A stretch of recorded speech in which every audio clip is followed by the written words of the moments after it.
Mr. Frimpong, good morning. Good morning, sir. It's good to have you here. Thank you. I know you're going to give us some background to the Bawku conflict. Yes, indeed. Yes. So, yes, the floor is yours. What's on your mind this morning? Thank you. Yes, the Bawku conflict. First of all, let me say that the Bawku is the town, in fact, the most northeastern municipality in Ghana, and enjoys 3 diverse cultures, and everybody otherwise would have wished to be at Bawku as a trader, and for that matter as a tourist. First of all, to the eastern side of Bawku is the Togo border, and Togo was colonized by the Germans. So they have that German culture, borrowed to Ghanaians through Bawku. Then immediately up there, northernmost is Burkina Faso, which is French, and so it gives us a borrow of a French culture. And then Bawku itself being English colonized like the rest of the Gold Coast. So it's a very nice place, highly commercialized. Unfortunately, there's one thing that draws Bawku back. And because of Bawku, those who have studied conflict management can say that when you go to Nigeria, we have rebel activities. You go to Sierra Leone, Liberia, Ivory Coast, full-blown civil wars ever happened there. And then in the case of Ghana, and I'm saying because of Bawku, we talk of communal violence. It is my prayer that, as Doctor was saying, the year is soon to come to the middle. Before the end of the year, let us see a conflict-free Bawku, that Ghana would 100% be an oasis of peace in the sub-region. Now, how did the trouble come about? Let's go to the genesis. According to R.S. Rattray, the trouble in the area originates from land ownership or allodial ownership of land or chieftaincy. These two that bring trouble to areas in particular in the north. And when it comes to chieftaincy, succession to chieftaincy and land ownership, the landmark has always been who came first.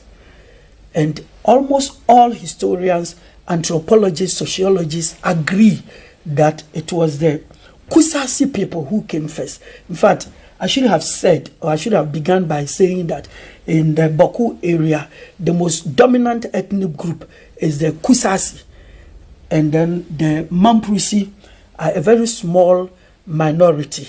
In fact, originally they were from Nalerugu, and that means the Mamprisi area, the capital of which is Nalerugu, under the Nairi of Mampruk.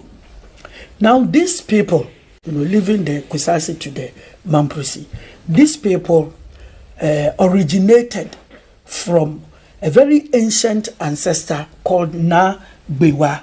Na Bewa, we are talking from either the Lake Chad area or Zamfara in the northern Nigeria, and settled along Pusega area in Ghana. After Na Bewa came his 3 sons, who founded the Mole Dabani kingdom, one of which is Sitobu. Sitobu founded the Dagomba kingdom, and then Tohugo founded the Mamprisi kingdom, and then the other one, the Nanumba, which was founded by Matumbu.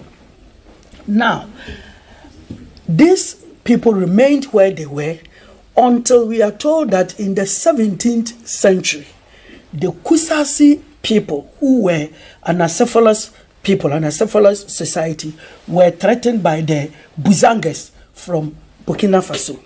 Before I proceed, let me explain the meaning of acephalous society. An acephalous society is a decentralized society, a society that is not organized under one centralized chief, as we have in Ashanti especially. Those who have read Things Fall Apart will know that the Igbos were Anacephalous people. Whenever there was trouble, Okonkwo and his people would come together, ward off the trouble. After that, everybody would retreat to their compounds, and no one would hurt somebody. Everybody was the champion of the compound. In the case of the Kusasi, it was the same, led by the Tindana. The Tindana was the spiritual head of the land, and all that he did was that with the assistance of the family heads, he would pour libation and then consult the land gods. So always they were revered in that manner. But his influence did not get to ruling or controlling anybody until, as I have said, in the 17th century when they were threatened, Natabia, the Nairi Natabia brought in troops to assist the Kusasi people. Having assisted them, they felt they had to stay. And so they stationed garrisons in places that Tanja, in Bawku, and then Bindiri, all in the same environment. This helped them to augment trade, to protect the people, and to streamline communication between Bawku and Narerugu. Soon the Nairi started sending in his sons, princes, to rule the Bawku area. It didn't bother initially. It didn't bother the Kusasi people because they felt that they were Cephalous. They didn't care about who was the chief. And then the Mampusis also restricted their chieftaincy to their own subjects who were trading there. So this was a pre-colonial era, and nobody had a quarrel with anyone. So the relationship was not a master-servant. It's like somebody who are giving you land to stay, and then you protect him against external aggression. Then when in 1900 the British entered the place, first of all, they sought to do direct rule for about 30 years. And the Kusasi people did not like it because, as I have said, they did not, all those who belong to Acephalous societies fear overlordship. They hate it because it's alien to them. So the British from 1931 decided to organize all these groups under one centralized authority, reminding themselves of their own monarchy back home. And then also, as we all know, the indirect rule system that you govern the people through their own leaders. And because they could not find leaders among the Kusasis, they felt that the most centralized people were the Mampusi people, so they should govern them. This was not something they would like. Those of us who have studied a little history will know that the Igbos were treated that way. The Igbos didn't know chieftaincy, and the British imposed warrant chiefs upon them, and it led to so many deaths. That was the same thing that happened here. They imposed the Mampusis upon the Kusasis. And this continued for as long as the British ruled the country. To a very high extent, a research showed that a section of the Kusasi people liked the idea because before the Mampusis in Bawku were made their overlords, they were directly paying tribute to the Nairi in Nalerugu. Look at the journey and look at the heavy amount you needed to pay. And because of his deep influence, or every now and then, either he had a funeral or visitors and you needed to contribute. But this one is living this together with you, and his influence wasn't much. Still, they felt they should have been left on their own. Then 1957 comes. Now, in the run-up to independence, we have two major parties. In the north, the first political party to be formed was the Northern People's Party, which later joined the National Liberation Movement to form the UP, United Party. You would know that because the UP came from the Ashanti Royal House, and the Ashantis have a direct relationship with the Moli Dabani people, the Mampusi would align with the United Party.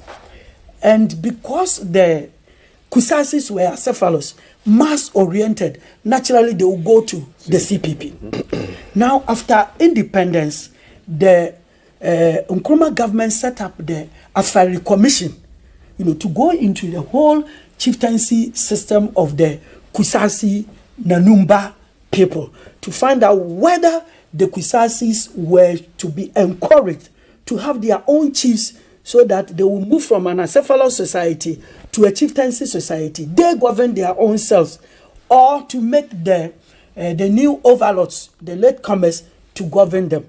The Afari Commission said no. The earlier was better, because these people did not come to conquer the Kwisasi people. They were just invited. And so therefore, if you are a chief, go to Nararugu, or when you are staying there, then the owners of the land should rule. These people were not satisfied. The Mamprisi was well satisfied and brought an action at the High Court and won. But when the case went on appeal, the decision was overturned. And at that time, the Court of Appeal was the highest court of the land.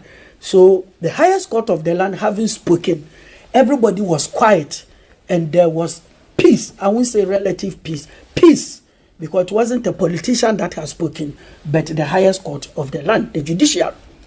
Now comes 1966. Immediately after the coup, Na Azoka, the first, the Kwisasi chief, the paramount chief, was deposed under NLCD 112.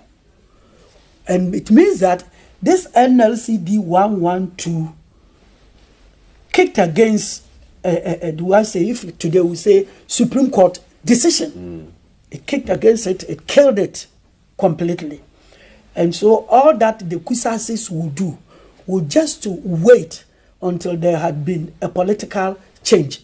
So you see that it was from 1966, actually, that the whole conflict assumed a political nature.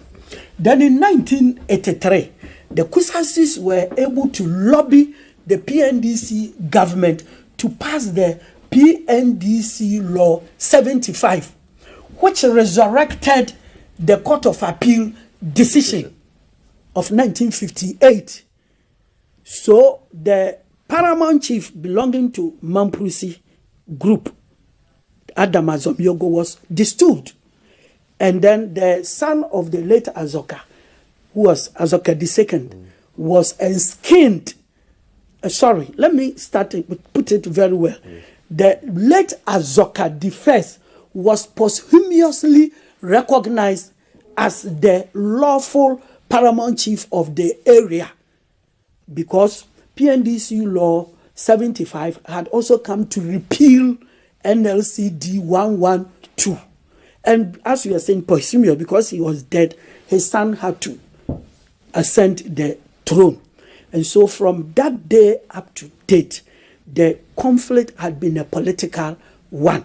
And then, as we have said, the New Patriotic Party is strictly followed and supported by the Mamprisi people. And then the National Democratic Congress, their people are the Kwisasi. And so if anybody would want peace in the area, I believe we have to start from the political top. Organize seminars for them, and then let them know that politics is not about the division of our people. It's not about intrusion into chieftaincy, but it is about proper governance, democracy. Help the people to develop themselves. Let the people know that whether you are Mamprisi, Kwisasi, Ashanti, Ewe, Nzima, Fanti, we come together to form that entity called Ghana. And I believe when you kill somebody because someone wants to be a chief, I mean, it can never be fair and it can never be supported anywhere. At the end of the day, let us wish that there will be peace and absolute peace in the Bawku area. Thank you so much.